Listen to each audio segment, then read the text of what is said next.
Salam sejahtera pemirsa, berjumpa lagi bersama saya dalam pembahasan buku Bugar Selamanya. Buku ini memberikan kepada kita bagaimana kita diajarkan untuk merubah akan pola hidup kita yang akan menambah umur dalam kehidupan kita dan menambah semangat di tahun-tahun yang kita jalani. Bagaimana Tuhan kita adalah Tuhan yang begitu sempurna.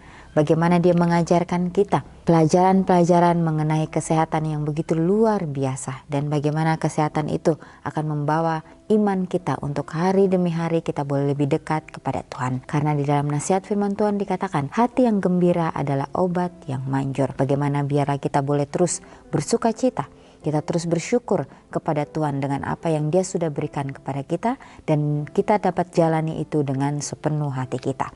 Pada saat ini kembali lagi saya mengundang akan seluruh anggota keluarga dan saudara-saudara semua. Kita dapat berkumpul bersama-sama. Kita akan mempelajari nasihat firman Tuhan pada saat ini dan biarlah rencana-rencana indah Tuhan itu akan menjadi bagian masing-masing kita. Kita akan masuk ke dalam judulnya Membangun Boton Otak Anda. Ayatnya terdapat di dalam Efesus 4 ayat 22 sampai 24, yaitu bahwa kamu berhubung dengan kehidupan kamu yang dahulu harus menanggalkan manusia lama yang menemui kebinasaannya oleh nafsunya yang menyesatkan, supaya kamu dibaharui di dalam roh dan pikiranmu dan mengenakan manusia baru yang telah diciptakan menurut kehendak Tuhan di dalam kebenaran dan kekudusan yang sesungguhnya. Pesan diproses di otak dan dikirim ke berbagai bagian tubuh melalui sel saraf. Sel-sel terdiri dari sebuah pusat yang disebut nukleus, cairan di sekitarnya yang disebut sitoplasma, dan selaput atau membran. Dari membran ini terdapat banyak serat-serat kecil yang disebut dendrit yang menerima pesan dan satu serat pengirim yang panjang yang disebut akson. Akson mengirimkan pesan ke sel-sel tetangga antara satu sel serat pengiriman dan serat penerima atau tubuh sel lain. Ada suatu ruang kecil yang disebut sinapsis.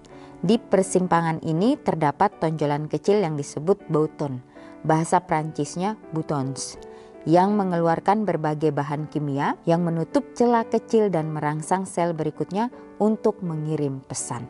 Ya, jadi betapa luar biasanya tubuh kita yang Tuhan sudah ciptakan yang begitu sempurna.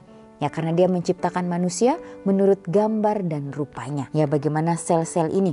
Ya, banyak sel-sel yang disebutkan yang tadi sudah saya bacakan. Ya, bagaimana ini dapat mempengaruhi pemikiran kita, dapat mempengaruhi tubuh kita. Ya, dari semua yang Tuhan sudah ciptakan, yang Tuhan sudah jadikan di dalam kehidupan kita, semuanya itu berjalan dengan teratur sehingga dapat mengirimkan pesan itu dengan baik dan kita dapat melakukan apa yang Tuhan kehendaki di dalam kehidupan kita. Ya, jadi walaupun tubuh kita ini begitu rumit, ya, tetapi bagaimana Tuhan menjadikan kita adalah manusia yang sempurna, yang melebihi ciptaan-ciptaan yang lain.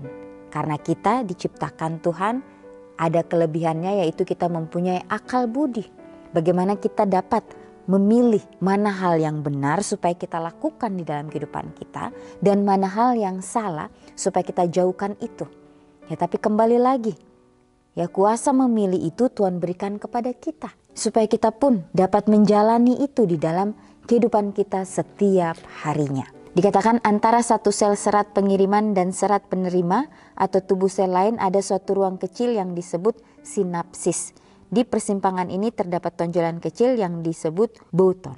Ya, dan inilah yang akan kita pelajari. Dan boton ini yang mengeluarkan berbagai bahan kimia yang menutup celah kecil dan merangsang sel berikutnya untuk mengirim pesan itu.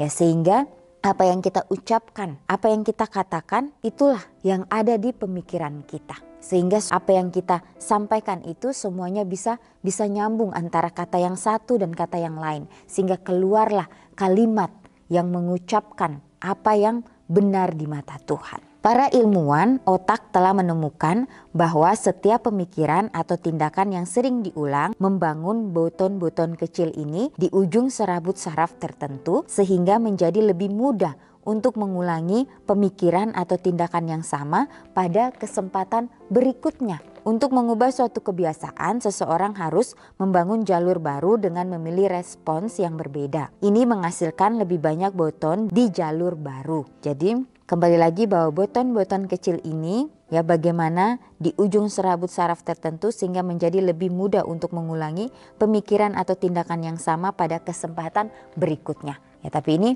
adalah hal-hal yang positif di dalam kehidupan kita sehingga itu akan menjadi suatu kebiasaan. Ya, pada saat mungkin kita melakukan suatu pekerjaan di rumah, ya pekerjaan itu harus kita lakukan dengan konsisten. Yaitulah bagaimana suatu kebiasaan yang kita ulang-ulangi setiap hari. Karena itu adalah hal yang baik yang harus kita lakukan. Ya, maka akan dibantu oleh saraf buton ini. Ya, untuk mengubah suatu kebiasaan seseorang harus membangun jalur baru dengan memilih respons yang berbeda. Ini menghasilkan lebih banyak boton di jalur baru itu tersebut. Katakanlah Anda ditawari sepotong kue saat Anda sedang diet. Ya, Anda pikir itu kelihatannya enak. Segera pesan itu didukung oleh katakanlah 30 milivolt. Energi berkata kepada sel aksi otak Anda, serang. Saat itulah muncul pemikiran, tidak, sebaiknya saya tidak melakukannya. Seketika itu juga bahan kimia GABA disekresikan ke sel tindakan otak Anda. Yang ini didukung oleh katakanlah energi 40 milivolt dengan pesan, jangan serang. Semakin kuat ketegasan Anda, semakin besar pula energi mencapai sel ini. Jadi inilah bagaimana kerja daripada tubuh kita atau otak kita atau sel-sel yang ada di tubuh kita.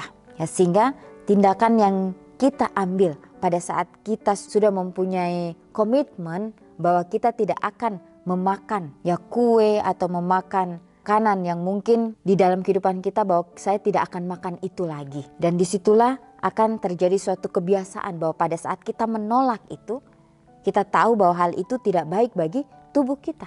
Atau makanan yang akan membawa kehidupan kita akan lebih tidak sehat ya. Dan di sini diberikan suatu contoh bagaimana pada saat kita ditawari sepotong kue pada saat kita sedang diet. Ya, sebenarnya kita ingin memakan itu. Ya, tetapi karena kembali lagi ya kita mengingat apa yang sudah menjadi janji di dalam diri kita sendiri, akhirnya kita pun menolak untuk memakan itu. Ya, dan di sini dikatakan bahwa saat itulah muncul pemikiran tidak, sebaiknya saya tidak melakukannya. Seketika itu juga bahan kimia GABA disekresikan ke sel tindakan otak Anda yang didukung oleh katakanlah energi 40 milivolt dengan pesan jangan serang. Ya, semakin kuat ketegasan Anda, semakin besar pula energi mencapai sel. Ya, tuan rumah menyerahkan kue itu ke arah Anda, tetapi Anda berkata tidak, terima kasih. Dengan margin energi 10 milivolt, diet Anda mengenakan hari itu. Ya, jadi inilah contoh yang begitu menarik, ya contoh yang dapat kita ambil di dalam kehidupan kita setiap hari. Ya, bagaimana jika Anda menyerah pada godaan, mulailah mengerjakan jalur baru lagi. Ya, Anda tidak akan pernah kehilangan arah di jalur baru. Boton-boton tersebut tidak akan hilang atau terhapus oleh kejatuhan sesekali. Namun, setiap kesuksesan memperkuat jalurnya. Pada akhirnya Anda akan mengembangkan respons yang kuat terhadap yang benar sehingga kecil kemungkinan Anda akan merespons dengan cara lama. Ya, jadi inilah nasihat firman Tuhan yang begitu luar biasa di hari ini. Ya, kita mendapatkan lagi pelajaran baru, pelajaran yang begitu menarik di dalam kehidupan kita. Ini adalah hal yang kecil, ya, tetapi bagaimana itu mempunyai suatu pengaruh yang besar di dalam kehidupan kita.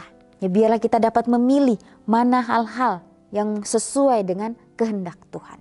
Ya, bagaimana kita sudah berjanji dalam kehidupan kita bahwa kita tidak akan melakukan itu lagi, ya, sehingga kita boleh mempertahankan itu di dalam kehidupan kita. Sehingga itu akan menjadi suatu kebiasaan sehingga kita tidak merasa aneh lagi pada saat kita mungkin berada di tengah-tengah masyarakat. Ya, bahwa hal itu adalah baik untuk diri saya. Ya, tentunya kita harus meminta hikmat, kebijaksanaan dari Tuhan.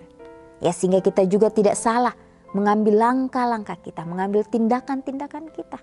Ya, pasti ada di suatu situasi yang akan membuat kita merasa bahwa ini sangat sulit pada saat kita ingin mengambil keputusan. Tapi kembali lagi, kalau berjalan bersama dengan Tuhan, Tuhan akan memberikan kita hikmat sehingga kita akan mengambil keputusan-keputusan itu sesuai dengan apa yang Tuhan inginkan di dalam kehidupan kita.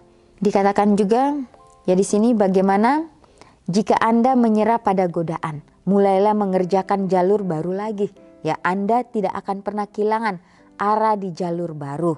Ya, namun setiap kesuksesan memperkuat jalurnya. Pada akhirnya Anda akan mengembangkan respon yang kuat terhadap yang benar, sehingga kecil kemungkinan Anda akan merespon dengan cara yang lama. Jadi inilah bagaimana Tuhan akan menuntun kita ke jalan-jalan kebenarannya pada saat kita mempunyai penyerahan sepenuhnya kepada Tuhan sendiri. Ya, karena di ayatnya tadi dikatakan harus menanggalkan manusia yang lama yang menemui kebinasaan oleh nafsunya yang menyesatkan, supaya kamu dibaharui di dalam roh dan pikiranmu dan mengenakan manusia baru. Jadi kita harus menyerahkan kehidupan kita sepenuhnya kepada Tuhan. Biar Tuhanlah yang akan menuntun kita, membimbing kita ke jalan-jalan kebenarannya itu. Ya, sebagaimana para murid-murid Yesus pada saat mereka masih berada di dunia ini. Ya, bagaimana mereka menjalankan apa yang Yesus sampaikan kepada mereka. Tapi pada saat mereka menjalankan itu dalam kehidupan mereka, mereka pun belum mengerti. Masih banyak hal-hal yang harus mereka pelajari lagi. Ya, sehingga pada saat Yesus mati di atas kayu salib, kemudian dia dikuburkan dan dia bangkit. Disitulah baru murid-murid ini mengerti misi yang Yesus bawakan di atas dunia. Ya, sehingga kuasa Roh Kudus itu menaungi setiap murid-murid itu untuk menyampaikan akan kabar keselamatan. Mereka percaya sepenuhnya bahwa inilah yang harus mereka lakukan dalam kehidupan mereka. Pada saat mereka menyampaikan kabar keselamatan itu kepada setiap bangsa, mereka dipenuhi oleh kuasa Roh Kudus itu. Ya, karena mereka penuh penyerahan. Karena mereka membuka pikiran mereka, hati mereka, jiwa mereka untuk Kristus. Ya, sehingga pada saat penganiayaan itu datang kepada mereka, mereka tetap bertahan. Mereka tetap teguh walaupun ya nyawa mereka menjadi taruhannya. Mereka tetap percaya. Ya, inilah suatu hal yang begitu luar biasa yang Yesus lakukan di atas dunia ini. Ya, bagaimana kita pun dapat melakukan apa yang Tuhan kehendaki di dalam kehidupan kita. Dia akan memberikan kita jalan yang terbaik. Ya, walaupun akan banyak tantangan, rintangan yang kita hadapi. Ya, tapi di dalam semuanya itu Tuhan akan memampukan kita. Dia akan menyanggupkan kita. Sehingga kita pun dapat menjalankan apa yang Dia kehendaki di dalam kehidupan kita masing-masing. Ya, dimanapun kita berada, biarlah kita dapat meminta kuasa Roh Kudus itu akan selalu menuntun kehidupan kita. Sehingga kita dapat menjadi berkat, sehingga kita dapat menjadi pembawa-pembawa damai itu dimanapun kita berada. Pikirkan tentang sesuatu yang baik, bersikap baik, tersenyum. Bukankah luar biasa bahwa perubahan kimia dalam jalur saraf Anda sedang dibuat yang akan menjadi berkat bagi Anda ketika jalur tersebut semakin terbangun dengan baik. Ya, jadi pikirkanlah tentang sesuatu yang baik, bersikap baik dan tersenyum. Ya, itu akan menjadi suatu kebiasaan. Walaupun hal ini sangat kecil, tetapi ini membawa ya suatu berkat, suatu hal yang besar kepada orang-orang di sekitar kita. Hanya dengan tersenyum dan dengan berpikir positif, itulah yang akan menjadi berkat bagi orang-orang di sekitar kita. Dan disitulah kita akan menciptakan suatu kedamaian dari surga yang belum pernah kita alami sebelumnya. Tuhan akan berikan itu kepada masing-masing kita. Inilah yang menjadi nasihat firman Tuhan pada saat ini. Kita akan berjumpa lagi di kesempatan yang berikutnya dan Tuhan memberkati.